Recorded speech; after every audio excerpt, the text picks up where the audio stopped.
Erev Tov and good evening, everyone. Tonight we are going to talk about what is both a very sensitive topic and a very relevant topic. This class could be called drug abuse or substance abuse, and we'll look at how that's portrayed in Jewish law. And I do want to note at the very beginning that while we are focusing here on the permission, whether it's permitted in Jewish law or how Jewish law views certain kinds of drugs, and we'll define what we mean by drugs in general, it's important to know that there's other important conversations about addiction in general, about how to treat people. And in last week's class, when we talked about alcohol and how easy it is to become addicted and to abuse alcohol, that classical Jewish sources very much recognize the damage that it can do. And also how many, we didn't talk about it as much, but a lot of people have developed very, I don't know if clever is the right way. A lot of people have figured out how to hide their addictions. But regardless of the intellectual conversation we have tonight, it's so important to also read about and think about and be sensitive about how many people substance abuse affects, particularly because we're living in an opioid epidemic that's affecting so many people, their health, and a number of people are killed. But the way I want to start it tonight is first talk about the word drugs in general. And when we talk about drugs, there's a few things that we imagine. One is a more positive association, which are things like Tylenol and different medicines that are called drugs, but they either help cure diseases or conditions, or they can help us deal with certain things. And those are the drugs that are legal. And then the other kind of drugs are the ones which are illegal, which generally people associate things like cocaine and heroin. And I think that, there's different ones all over the world that just do nothing but destroy people's lives. But the reality, as we'll see come out in this class, is there's a lot of crossover between drugs which you can easily get and drugs which are in which you can legally get but can be destructive, and drugs which are illegal but might have an ability to help people. And the question is there a principle? Like last week in our class on alcohol, we found that while alcohol, for a person who does have the control, which not everyone does, but is able to control and limit their alcohol consumption and use it in the right ways to relax themselves and bring out joy, then it's appropriate. But if it makes someone sick or it's used not to bring us closer to God, then it would be forbidden or at least discouraged. So is there that kind of principle for different kinds of controlled substances that we put in our body? And there's a few general thoughts to think about this. One is for example, years ago, I was in college and I was in a terrible accident. I had a fall. I was very, very injured. And when I was sent home from the hospital, they gave me Tylenol with codeine. And I don't know if it's kind of an opium, but it's, codeine makes it much stronger to deal with pain. And when I got it, I thought to myself, I don't want to do this. I don't want to take any kind of I thought of it, even though it was totally legal and it was appropriate for my injuries. I was like, I don't want to take a drug. I think I maybe took one and then I never took another one. But I remember one of my friends came over to my dorm and they saw it and they're like, oh, dude, you could make some money on that. And I don't know if I laughed it off or whatever, but the line between legal drugs and abusing those drugs is a very fine line, again, that we'll explore tonight. But what we're going to do in this class is to find a general principle. We're going to look at the general idea that at the end of the day, it's not really the drug itself, it's how one uses it.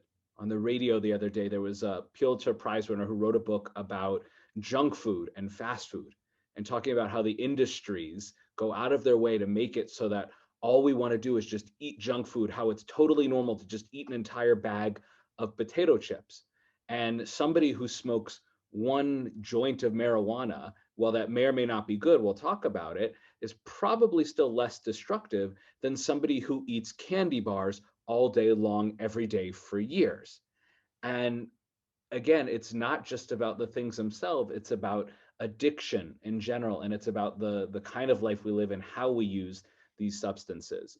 So the class will really be three things. One is we'll look at a general principle for protecting our bodies. And then the last part of the class will look at cigarettes, tobacco cigarettes, and then we'll look at cannabis, marijuana, and because we don't have time to look at every single drug. And we're going to see if, while looking at those two controlled substances, if we can, again, figure out a general principle for how we should approach drugs in general. So before we jump into things, any questions up until now? Yeah, Elizabeth, and then I'll have you read the first source after your question. All right, yeah, I can hear you. Go ahead. Well, when you were talking about legal and illegal drugs and how they're used, and when I went to nursing school a long time ago, the theory with pain medication was you can't get addicted if you need the medication, if you're actually having pain. It's just the people who stay on it afterwards.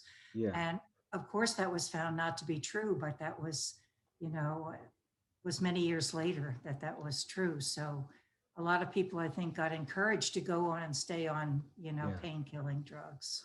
One of the things that we're going to see with cigarettes and marijuana is that because of the advance of science, we're going to see what used to be a more lenient ruling become a stricter ruling. And then we're going to see what was a stricter ruling, and you'll understand this, everyone will see this in context, and what was a stricter ruling became more lenient as more science came out. And this class is not only about substance abuse and how Jewish law, we should approach controlled substances, and really, as we'll see in one moment, anything we put in our bodies. Here, most people, the class is really about heroin or mushrooms and all these things like that. But the principles today we can apply to anything, including alcohol that we learned last week, or a bag of potato chips. But again, as we learn more, and so the second thing we'll get out of this class is how should science and how does science affect certain rulings in Jewish law? Whether or not we eat milk and cheese, it doesn't really matter what science says about that, because that's a purely spiritual thing. But when Jewish law is approaching things that have to do with our health, we absolutely must deal with those realities. And you'll see how the rabbis, when they're hesitant and when they're very, gung-ho, science says this, and we need to absolutely line up with the best medical research to protect our bodies. So the first place we'll start with, and all of section A is in the Torah, there's a mitzvah about, shmoret nafshotechem, guard your souls, in the book of, I believe, Dvarim, and putting aside the actual context of what God means when God says guard and protect your souls, the way it's understood in the rabbis, as we'll see here in Rambam's Mishnah Torah, or Yad Chazakah is the other name for it, how he understands that mitzvah. So Elizabeth, please, source number one. Since maintaining a healthy and sound body is among the ways of God, for one cannot understand or have any knowledge of a creator if he is ill, therefore he must avoid that which harms the body and accustom himself to that which is healthful and helps the body become stronger. Excellent, thank you. So Rambam, and this becomes accepted in general Jewish law, across the board rules that there is a mitzvah, one of the 613, to protect our health. And not only must we actively protect our health, but we must stay away from things that are dangerous, and we must actively do things that are good for us.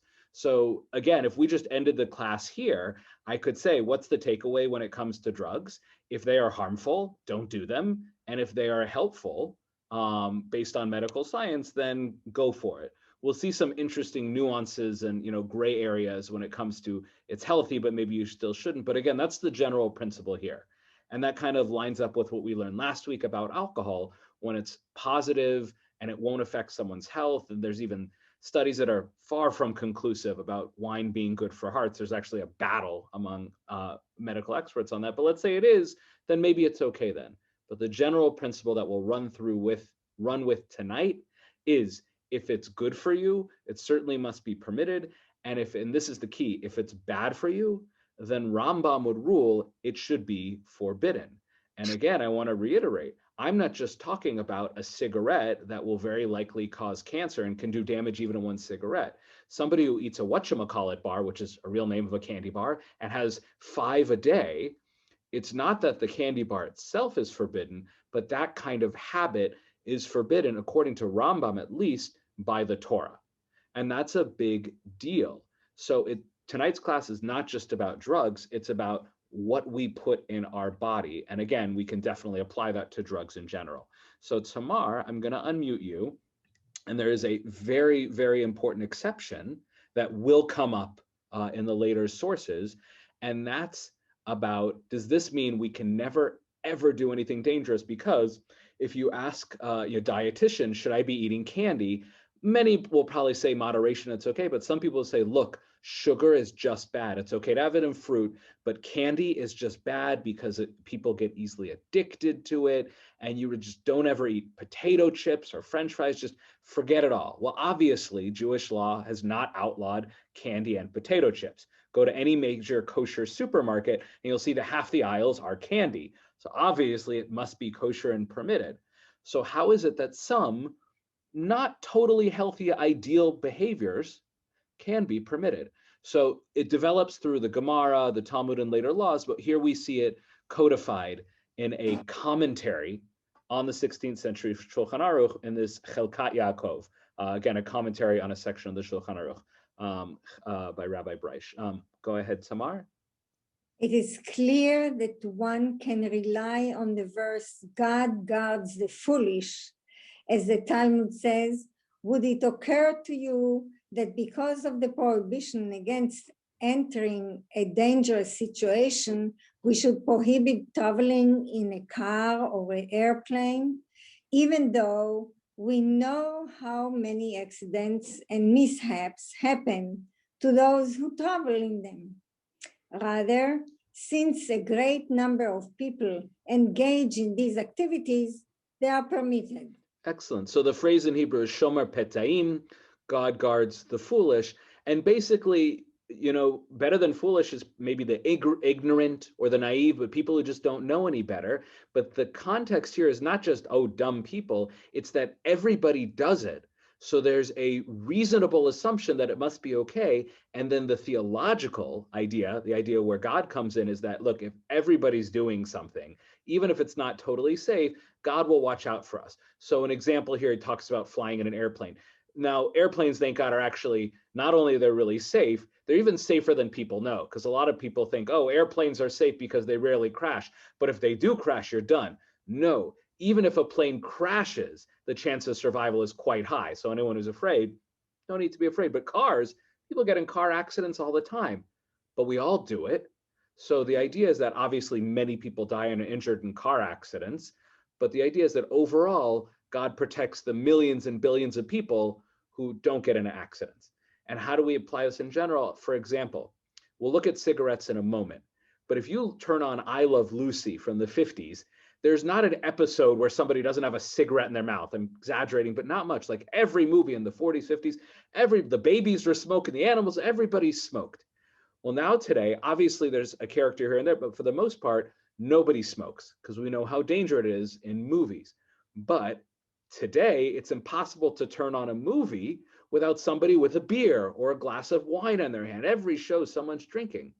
Well, they're both dangerous behaviors.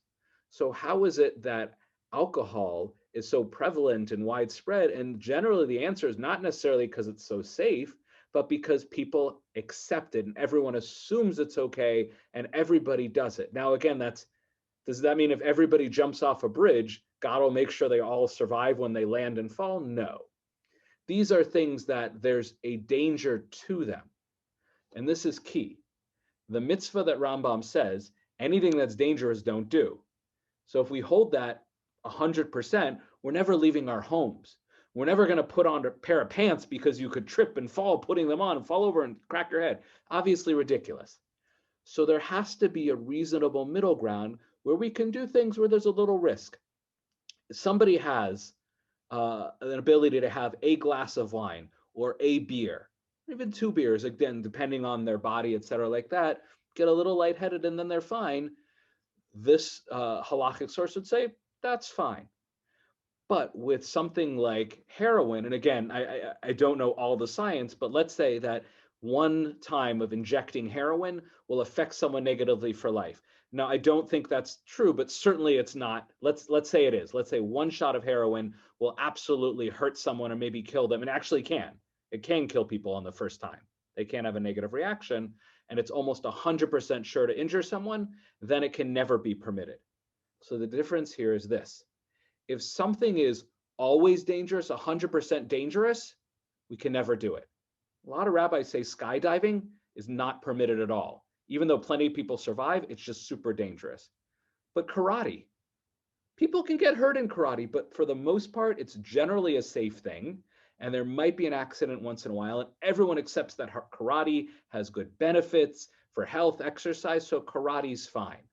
Cigarettes, there's nothing good that comes of it. And even one cigarette can have a negative effect on someone's health, so they're out. Alcohol, for a lot of people, a glass here or there, not really negative effects. And there might even be some positives. Therefore, permitted.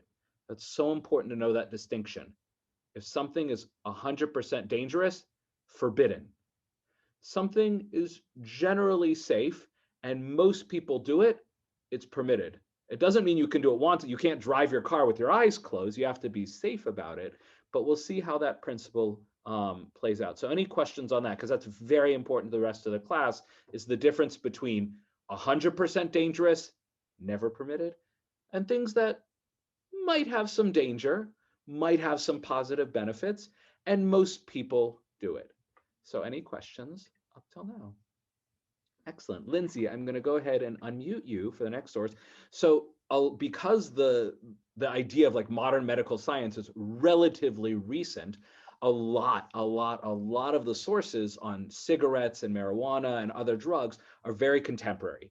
So I felt that the best way to represent these sources was to bring in very current sources. So the first one is actually a summary piece written by Rabbi Chaim Jachter, who's a brilliant teacher, very sweet man. I've met him before in Jersey. He teaches at a high school. He also writes incredible books, and he has a website that I've mentioned before, and he writes many articles, and he wrote one article on cigarettes and whether or not they're permitted.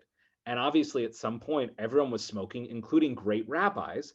But then at one point, Rav Moshe Feinstein, that's one of the great American rabbis, wrote an opinion forbidding it. But Rabbi Jachter will speak for himself, explaining the development of how we forbade cigarettes and how it changed over time. So Lindsay, go ahead, Rav Moshe Feinstein, and you can skip the thing in parentheses. Sure. Writes in 1981 that smoking should be discouraged, as should all other unhealthy habits. However, Rav Moshe writes, smoking cannot technically be declared as forbidden since only a minority of smokers is afflicted with health problems as a result of the habit. In such circumstances, Rav Moshe argues that Hashem protects the fools principle applies. So pause there for a moment. So I want to make sure we understand this, because I've read Rav Moshe's opinion inside, and he doesn't come down super hard on it's forbidden for everybody. Now, there's a lot of nuances that aren't here. A couple of things Rav Moshe mentions, and he writes more than one opinion on this. And again, his opinions are literally letters. People write him a letter, he researches it, responds to them, and eventually all of his letters and responses were published together. And in fact, someone is telling me recently, or pointing out that in his book, Rav Moshe says, I don't want my opinions translated into English. I want them to stay in Hebrew so the people who learn them don't just read, oh, here's the answer and move on. They have to study the Hebrew, understand all the nuances, and more importantly, that allows it to not be a book of rulings where the book is closed. It's a book of conversation where the opinions can change. That was just his research and understanding at the time. But at the time, remember what I said, things that are 100% dangerous, always forbidden.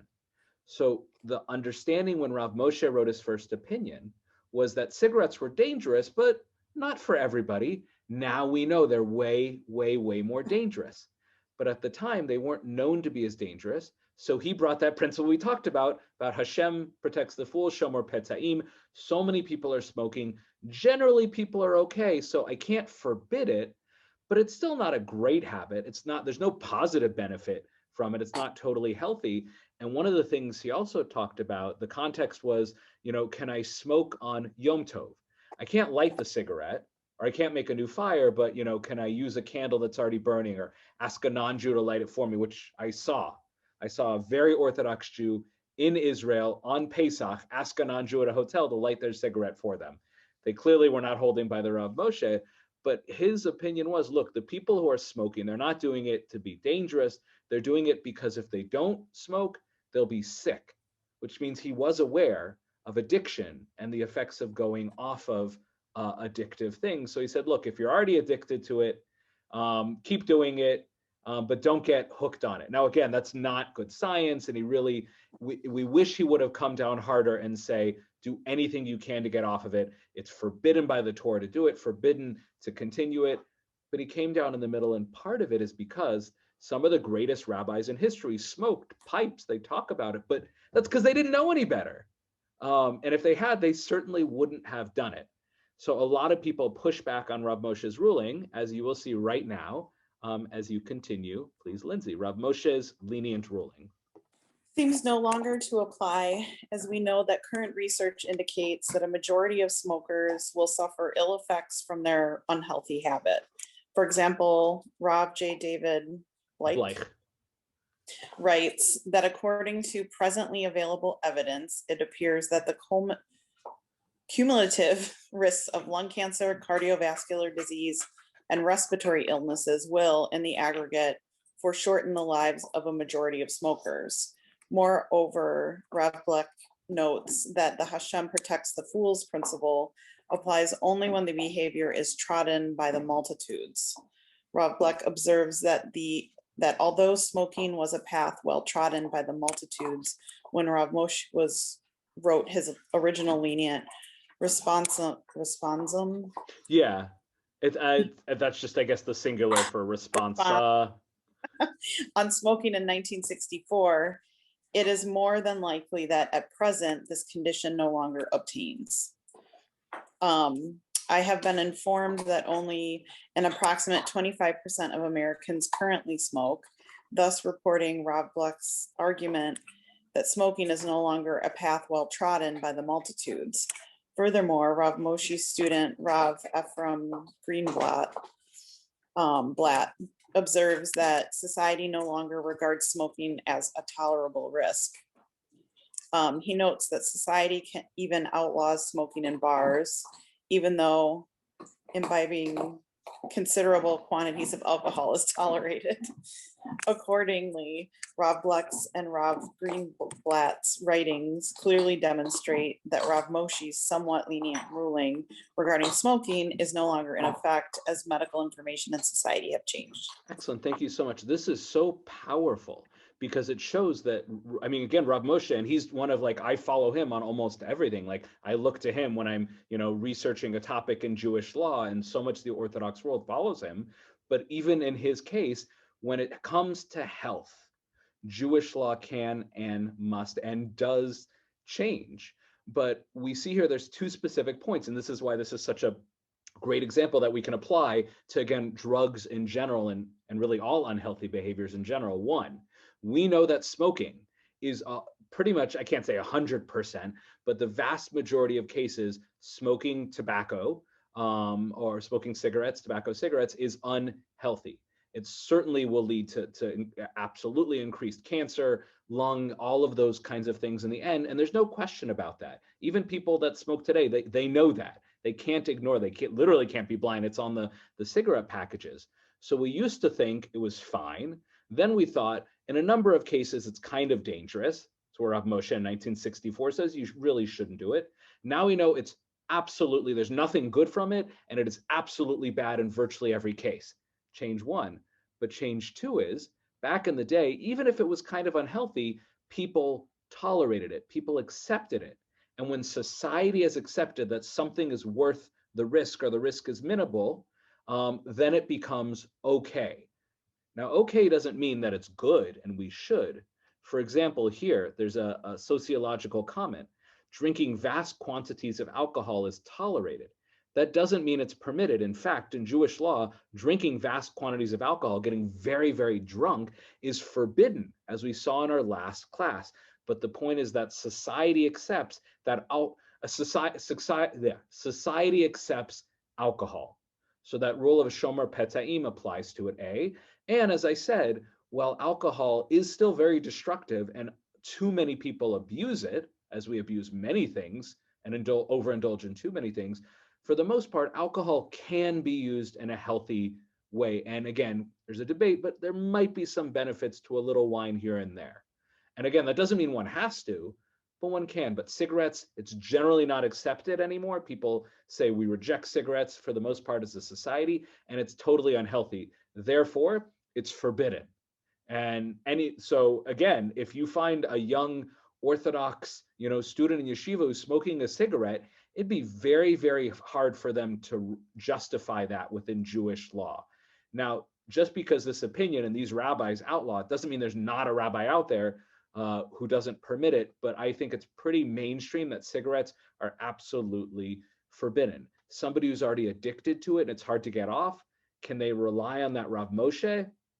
No, but first of all, we're not going to lambaste them because that's really important. They were talking on someone on the radio today saying that mistreating someone who's suffering through addiction and putting them out there and embarrassing them is the worst thing because they'll just lie about it more. They'll go into hiding and it could lead to worse behavior, potentially even death.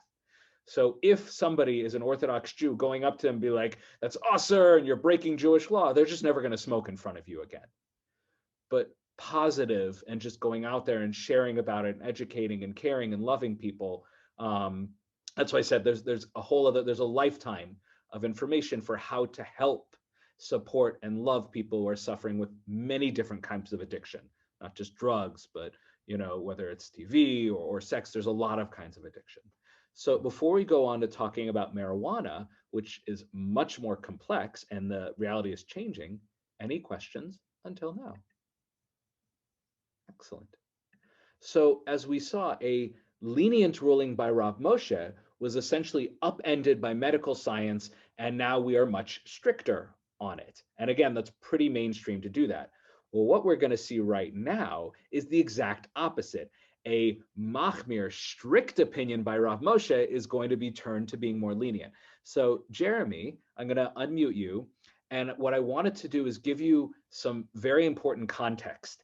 Rav Moshe's opinion on marijuana, or hashish, he calls it, was written in 1972. What was going on in America in 1972? So Jeremy, if you would read, this is from, I don't remember the article here. It's at the bottom. It's just history.com on what was happening in America regarding drugs like marijuana, et cetera. So Jeremy, please, in June 1971. In June 1971, Nixon officially declared a war on drugs, stating that drug abuse was public enemy number one. A rise in recreational drug use in the 1960s likely led to President Nixon's focus on targeting some types of substance abuse. As part of the War on Drugs initiative, Nixon increased federal funding for drug control agencies and proposed strict measures such as mandatory prison sentencing for drug crimes. He also announced that the creation of the Special Action Office for Drug Abuse Prevention. Nixon went on to create the Drug Enforcement Administration, DEA, in 1973. This agency is a special police force committed to targeting illegal drug use and smuggling in the United States. Thank you. Now we already know that Richard Milhous Nixon has already, dirtied his reputation by all the illegal things and Watergate and the recordings.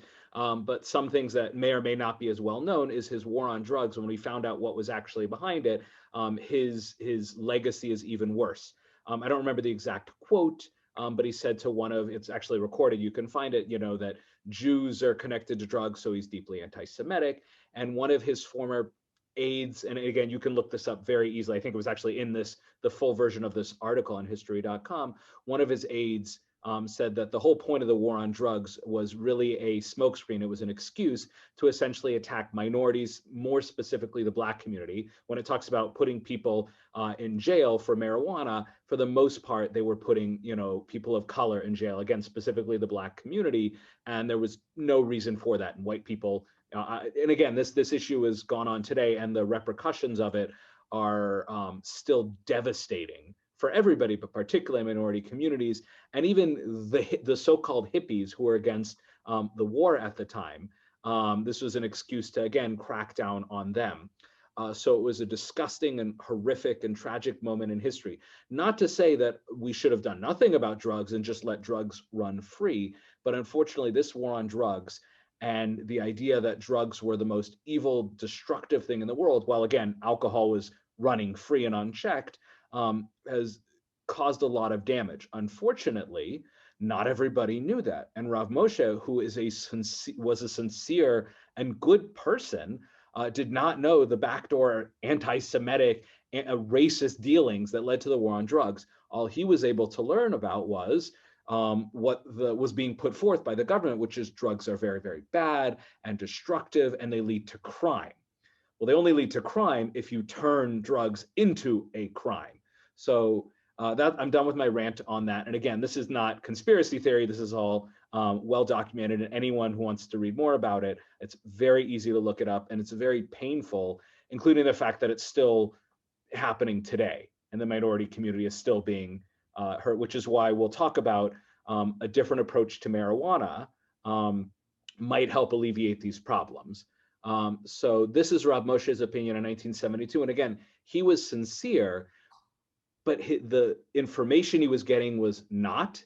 And you'll also see that his arguments kind of fall apart. You'll see that in the next source. Jeremy, you can take this as well. So this is Rav Moshe in 1972, right in the middle of the war on drugs. And he's talking, again, he calls it hashish, but he really means marijuana, or how the different ways to say it in Hebrew. So it is obviously forbidden, please. It is obviously forbidden to smoke marijuana, as this violates many basic laws of our Torah. First of all, it physically injures the person, even if these are people who are not physically affected by this. It mentally affects the person as it destroys his mind and prevents him from understanding things properly. This is a terrible thing, since not only can the individual not properly study Torah, he also cannot pray and properly perform mitzvot, since doing them mindlessly is considered as if they were not done at all. Furthermore, he is creating within himself a very strong desire, addiction, which is much stronger than the desire to eat, etc., which are necessary for a person to live. There are many that cannot control and withstand this desire. Thank you.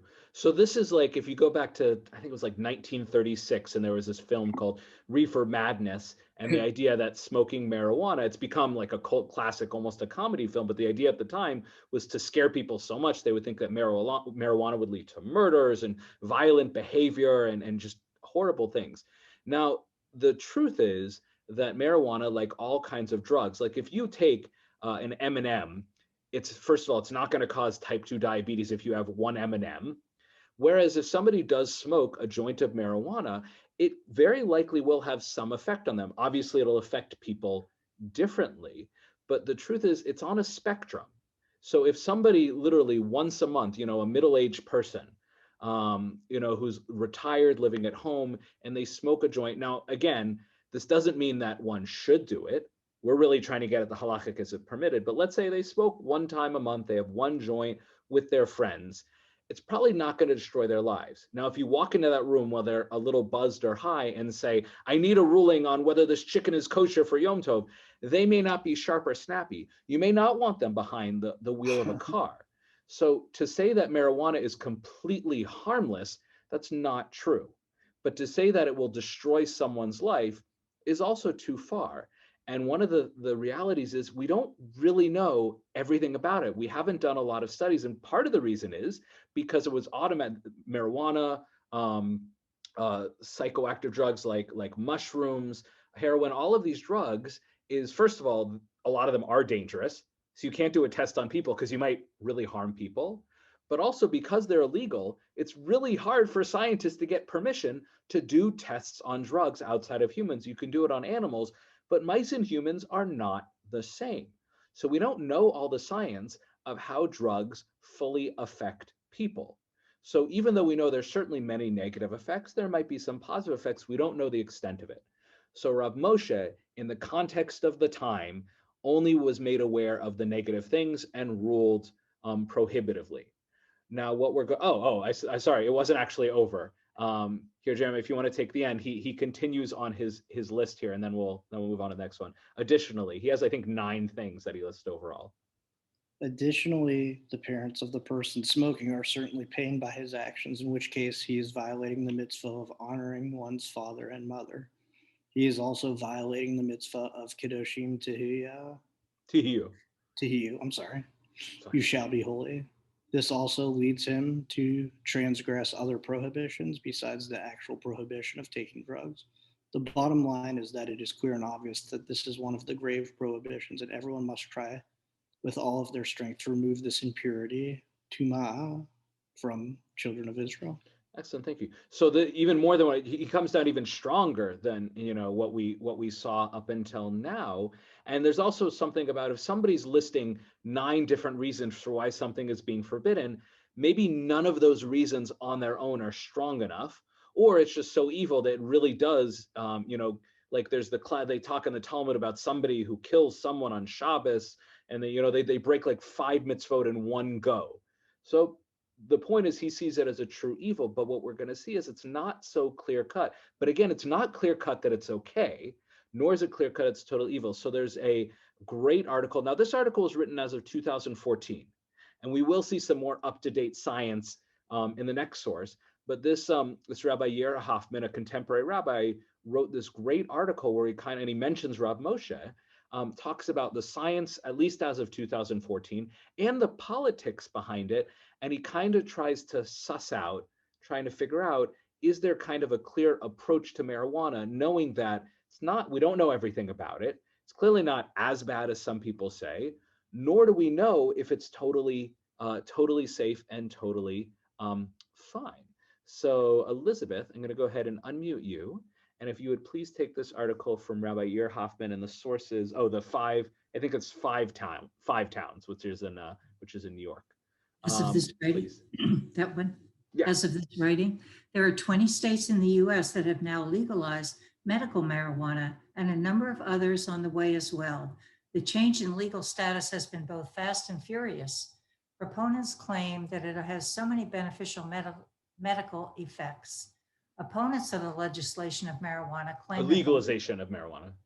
I'm sorry. Legalization of marijuana claim that the legalization thus far has been anything but truly medical. The view of the medical world. Why is most of the medical world not backing it up thus far? At the current state of affairs, there are a number of issues, including acute and chronic risks, a lack of evidence for efficacy, the absence of data on appropriate dosing. It is also interesting to note that of all the tens of thousands of recommendations for medical marijuana in the state of Colorado, almost half of these recommendations had been made by only 15 physicians.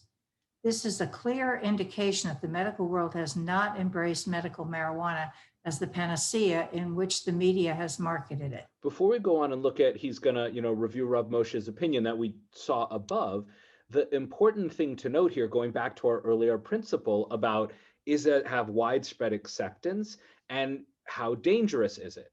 So one is, he's saying here that it's becoming more and more accepted as legal. And a principle I didn't mention earlier is there's a principle in Jewish law called Dina de Malchuta Dina in the Talmud. And it says that if you're living in any country, Jews must, as long as it doesn't go against Jewish law, you have to follow the law of the land. So if the law of the land forbids circumcision, we must break that law. But if the law of the land says copyright, you have to respect copyright infringement, we have to follow that, whether or not Judaism recognizes it. So if a drug is considered illegal, whether or not we think it's a good idea or bad idea, it's forbidden. But he's pointing out here that it's becoming more and more permitted, and legal permission is also leading to general acceptance. So that idea of shomer petayim, and look, if everyone's doing it, it's hard to say that it can't be permitted on that ground. So that's changing, becoming generally accepted. And the second thing is, if it's 100% dangerous and deadly, certainly that's against the Torah's law to protect and guard our souls and guard our health. But here he's saying maybe not only is it not 100% dangerous, it might even have some medical benefits. Now, what he's saying here, I don't know how much this conversation has changed, because you can tell there's a little bit of, look, the people who are pushing for it are all of the pot distributors and the hippies from Colorado. So there may be a little of the bias there, but he is pointing out, at least in 2014, that in general, the medical world is not turning, full force to, oh, marijuana should be the medicine that we should use instead of other kinds of painkillers, et cetera, like that. We'll come back to that. But he is recognizing that in general, slowly, people are validating and studying it. And kind of what he says is, look, if we get to the point where medicine says there is a real positive benefit to this as a medicine, and it's accepted by people in general, then maybe it might be permitted. No one has mentioned recreational use here. And as you'll see between now and the end of the class, they're not going to, because even if it has general acceptance, the idea is it also needs to have some sort of positive benefit. And the idea that marijuana can help with certain diseases and pain, that's being explored.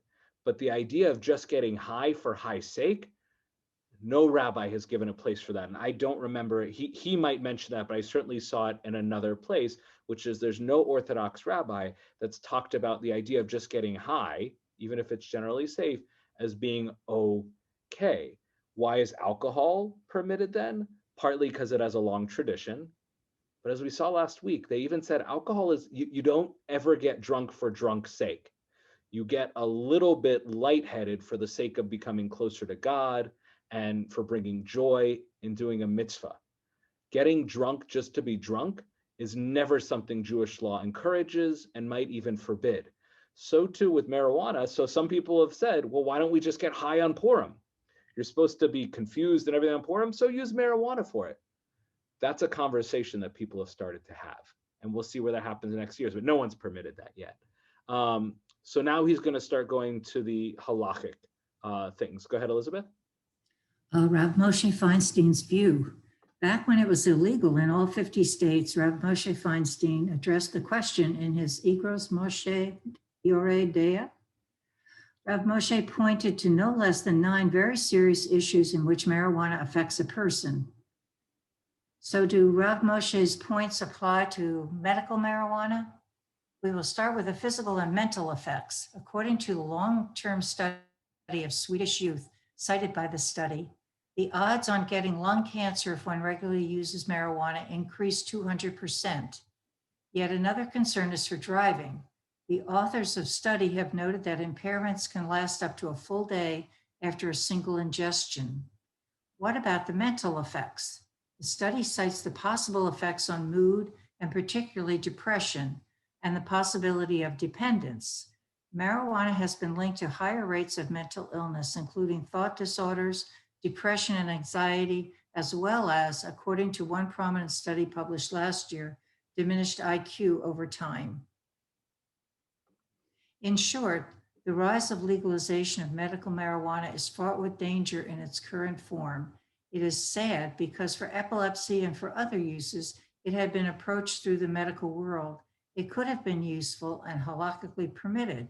At this point, it remains a huge stumbling block and would constitute a biblical prohibition. Excellent, thank you. So again, this goes back to the general principle of, yes, it's gaining general acceptance, people are smoking it, but at the end of the day, is it safe? And does it have a positive benefit? Now, again, while this article is in 2014, and you will find advocates of both medical and recreational marijuana who have legitimate evidence-based sources that show that it can be safe. And by the way, when he talks about cancer, that's smoking it with, smoking marijuana with joints. But what if somebody eats it as an edible? There's different ways to ingest it, which will come up in one of the last sources. But he's basically saying is, look, people just were doing marijuana and then pushing for it to be legalized. Rather, if they wanted it to be something medically permitted, it should have gone through the medical system. Now, again, somebody who knows the history of this better, could add more nuances here. So I'm not going to come down really hard against marijuana. Again, if someone said, Rabbi Dinan, does that mean you're fine with pot smoking? Don't ever ask me about drugs, because I'm a teetotaler and I just, I never do any of that stuff. I really am a goody two shoes, but I fully recognize that the conversation about actually a lot of drugs, even things like mushrooms, have not been studied. And he's saying at the end, look, they should be studied, because it might turn out that there might be ways to use marijuana in a pot. And we'll see actually a source that really suggests that there might be ways to use it safely, and Jewish law would recognize that. But with cigarettes, there's nothing good that comes of cigarettes. But other drugs, maybe. And I'll pause here for a second before we look at our last sources. Any questions up until now? Beautiful. Now, one of the things we're going to kind of shift to in the end here is, now let's say that we do rule, or we find that marijuana, whether it's eaten or taken pill, however it's taken, is found to be generally helpful.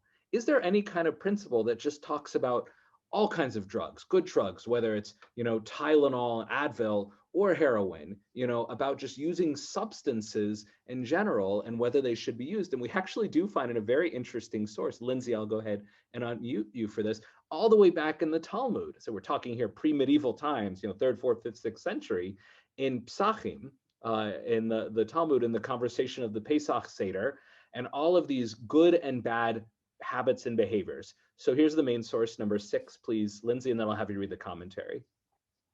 Rav said to Haya, Hia. his son, his son, do not get into the habit of drinking medications lest you develop an addiction. So fascinating. First of all, they use the word sama, which really is a medication. It doesn't mean like a deadly controlled substance. It really means a medication. But he says, look, don't rely on, and he's not saying, he's not rejecting medical science. He's just saying probably some kind of painkiller. I'm sure there's more research on what he was talking about, but I imagine something like that.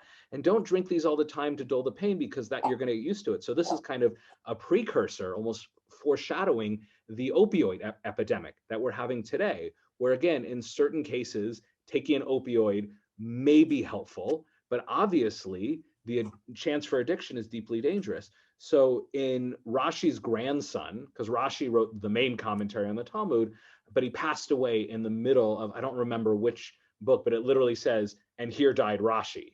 It didn't mean he died at that moment, but it basically, it's Rashi's commentary, and then his grandson Rashbam said, this is where Rashi's commentary ends because he passed away, and he takes over. So he says, his commentary, Lindsay, go ahead, source 7.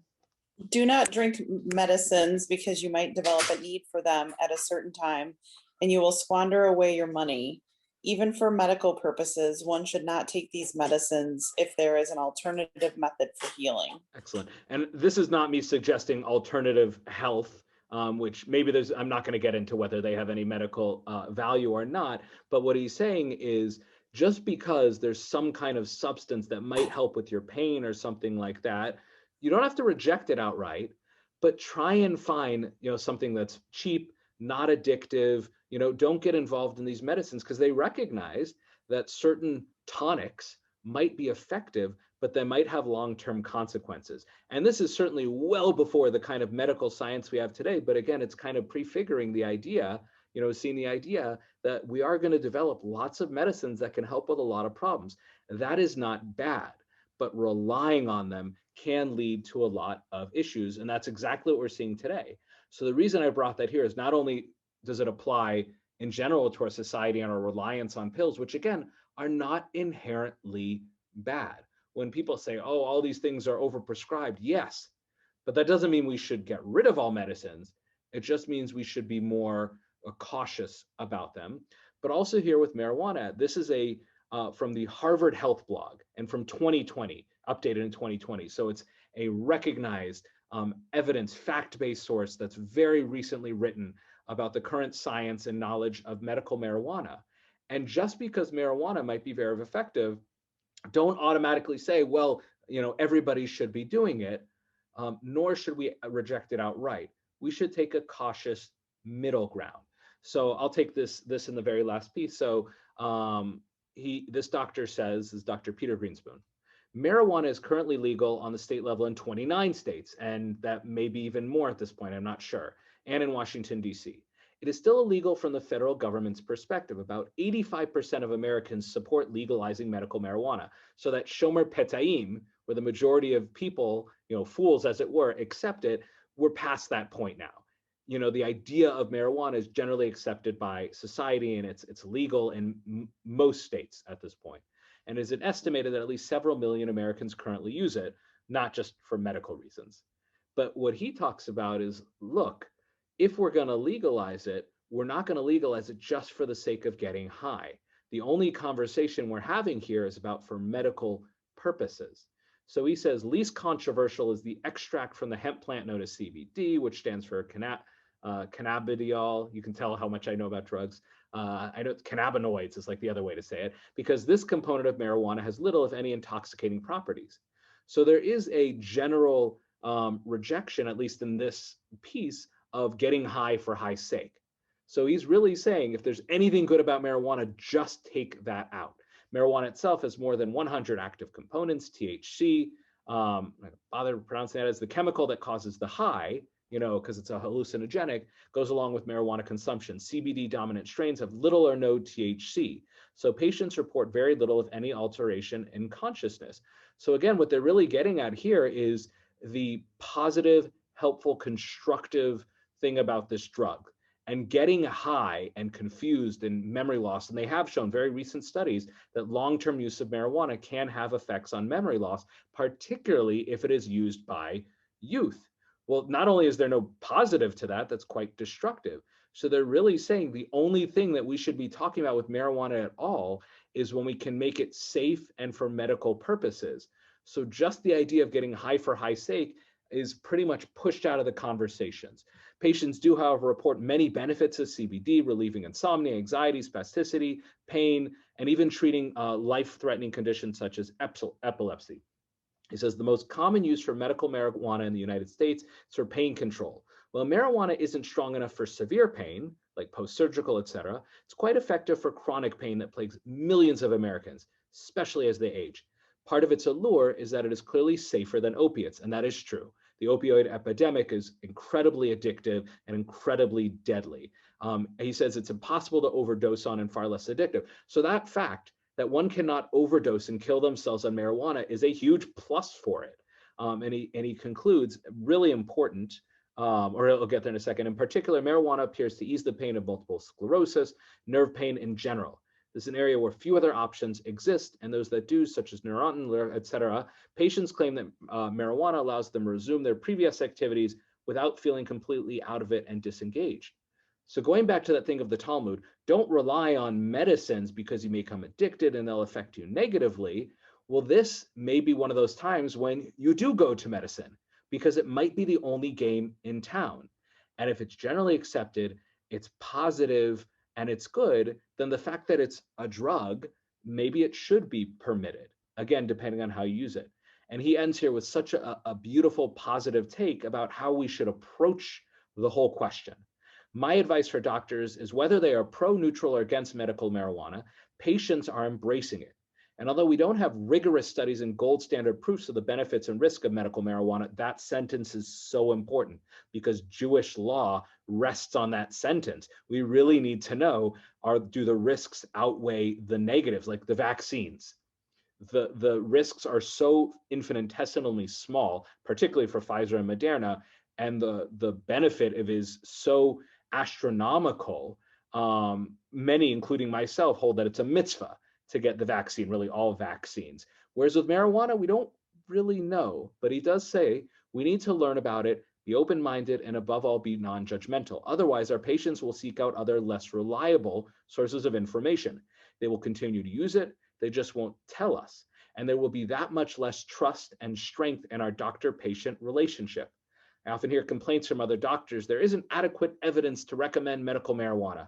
But there is less scientific evidence for sticking our heads in the sand. People do drugs, and both rabbis and doctors need to respond to this and deal with this. And this is why the government really needs to permit more of these studies, because if we find that marijuana is as dangerous as cigarettes, then yes, both Jewish law and medical advice should outlaw it.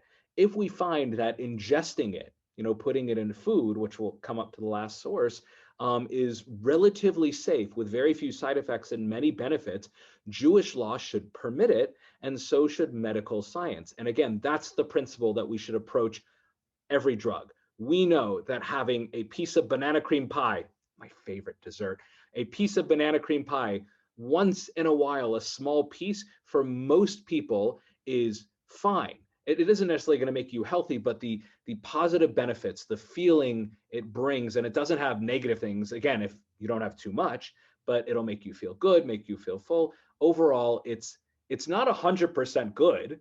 We can't say that. It's not the healthiest thing in the world, but it's accepted. Rabbi Dinan rules it's accepted at banana cream pie. And if one has it in moderation, then the benefits of it certainly outweigh any potential risks. But if you have a banana cream pie 2 times a day, then obviously it's forbidden. And with heroin, and again, this is where, we can look at more of the science, And I'm not suggesting that people once a year shoot heroin, but I'm saying if there is a benefit of using heroin in a different way that can be beneficial in very limited circumstances, then maybe it should be permitted for that purpose. So too with mushrooms that bring on certain hallucinogenic properties. There are many people that say it can help with PTSD, again, in very, very controlled settings. And if we find that the benefits outweigh and people accept that it is a societal good, then Jewish law and medical science, and that's the that's the cool thing here. Medical science and Jewish law should be in conversation here. And what we're kind of seeing is they are. And we'll actually see that in this final source before we conclude tonight. The Orthodox Union in 2016, I won't read this whole source, but essentially there were a number of medical marijuanas that were in, I believe, edible form. It wasn't to smoke it, but it was to eat it or ingest it.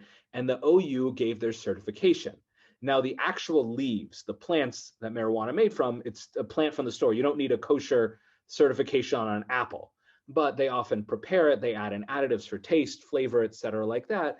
So they went to the OU and said, will you permit it? And the OU wouldn't just look at the ingredients and say it's okay. They had to think about the ethics, because as it starts in this article, a lot of people say, or here, I will read the beginning. Recently, the OU granted certification of pharmaceutical grade medical marijuana extract produced by Vireo Health of New York. Been much confusion and misinformation about these products. And the OU has received numerous communications expressing surprise about their decision to grant certification to marijuana products. Two main concerns have been exposed. A, the OU endorsement of marijuana products may create an impression that recreational use of marijuana is acceptable. Right now, we don't know enough about it to know if recreational marijuana is safe enough. And generally, certainly if you go by Rav Moshe, we don't think it's safe enough, and the negatives outweigh it. And this may lead to increased use of marijuana and other additive substances. So if they say you can use it as a medicine and a controlled thing, you can use it anytime. And B, OU products designed for medical use will make it into the wrong hands. So if we give our Heckscher to somebody who can get it at a pharmacy, then all 15-year-old kids all over the world are going to get it. So then they go on and say, no. To get this particular medicine, it's not like, the clinics that they have in Colorado where you go in and you say, oh, yeah, I have such a headache, here's weed. I'm exaggerating and oversimplifying. Here you have to get, doctors, you have to have a severe medical, and they list here the exact medical conditions and the exact symptoms. You have to have a special passport you bring into it. It is impossible to do so, and it's incredibly controlled. And there's a little benefit of the doubt. Could somebody in this situation who actually needs it then go around and sell it to a bunch of 13-year-old kids? Yeah, but it's very, very unlikely to happen. So they conclude, because of these tight controls and the nature of this marijuana, it's very unlikely these medicines will be used in any other manner than the intended use, because these are the ones that are not meant to get a person high. These are the ones that are just meant to take away pain. But again, our principle here stays consistent. The OU said the benefits of using marijuana, the way it's in this form, absolutely outweigh the negative risks, and the negative risks are very limited. And medical marijuana, certainly in New York and in general society, is permitted. So even though the OU says people are concerned, we're saying weed is totally okay in all circumstances. First of all, everybody's already saying that. That's what the doctor said in the Harvard Health blog. So it doesn't matter if we give our stamp or approval, people are doing it anyways. What we're doing is, people that are taking it for legitimate medical needs and they want to eat something, we're making it kosher for them. There's a separate conversation. Do medicines need to be kosher? In general, no. It's better if they are. They don't have to be. The point here is this. At the end of the day, all we should be doing is considering our lifestyle choices, what we eat, what we do, and are they ultimately for the good, for the health, to allow us to serve God? And sitting in an alleyway, giving up our life, destroying our families because of heroin, obviously that's totally forbidden. But somebody having a glass of wine dinner with their family and friends, or even more, I would say having a glass of Kiddush wine, can be, for not everyone, but for many, a positive. But the point is, these principles can apply both to Cheez-Its, to driving your car, speeding all the time. These principles apply for everything. The choices that we make about whether it's drugs, how we live our life, how we treat other people, ultimately we should consider, is this for the greater good? Is this for my health? Will this allow me to serve God? And if the answer is yes, and the good is, it's generally accepted behavior, and the good far outweighs the bad, both medical and Jewish law permit it. But if it's something which is not accepted in society and the bad outweighs it, like smoking cigarettes and most severe drugs, not only does medical science oppose it, but Jewish law opposes it as well. So cigarettes is a clear example of something that has shifted, both in terms of the way society thinks about it and the way medicine, how dangerous it is. Marijuana is moving the other direction, and Jewish law is trying to find a middle ground. So right now, medical marijuana is basically accepted by Jewish law and by many doctors. Recreational marijuana, not yet. We don't have enough studies to know how safe it is, A. And B, the idea of just affecting our mind and getting high for high's sake is not a value in Jewish law. Getting drunk for drunk's sake is not a value in Jewish law. Eating a whole bag of greasy kettle chips and giving yourself a stomach ache is not a value in Jewish law and is probably even forbidden. So both last week's class and this week's class, and just general, how we take care of our bodies, which are a gift from God, there is a powerful underlying principle, and we can take it into every decision we do, from drugs to eating to the way we drive our car.